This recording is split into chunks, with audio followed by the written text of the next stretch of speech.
This is just a quick video finishing off 16.7. It's another scenario that I think is important. So we have a disk that rolls without slipping, right? And it is moving to the right.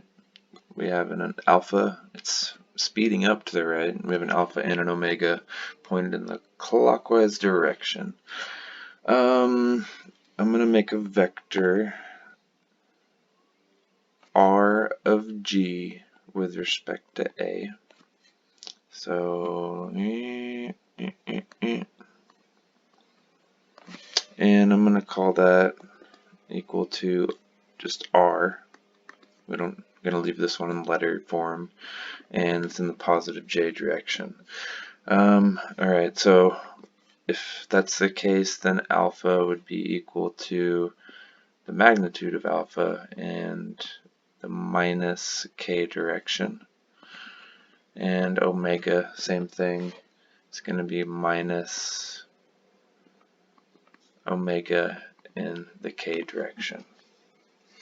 Okay, so using that, and that the velocity of g can be found by taking the velocity of a, our translating velocity, and adding on omega crossed r of g with respect to a.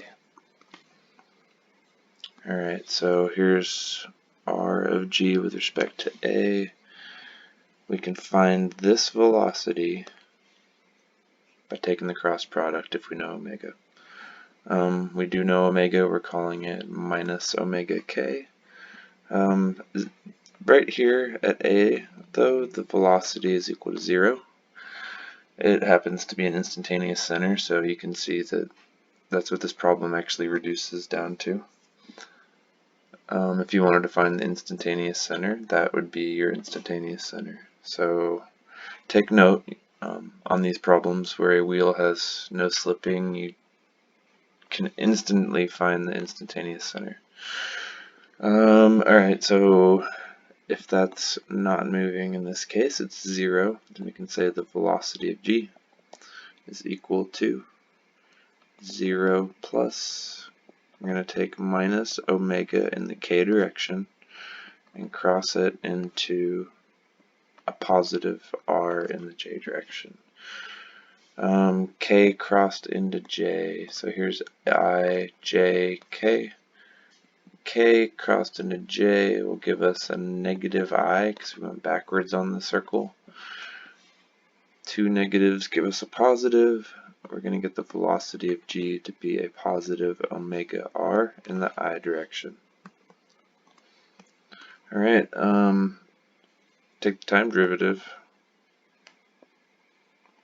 and get our acceleration.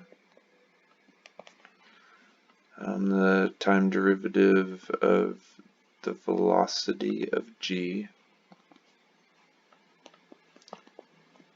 is going to be equal to, r is constant, so we're just going to have d omega dt, the time derivative of the angular velocity. Time derivative of angular velocity gives us angular acceleration. So the acceleration of point g is equal to r alpha.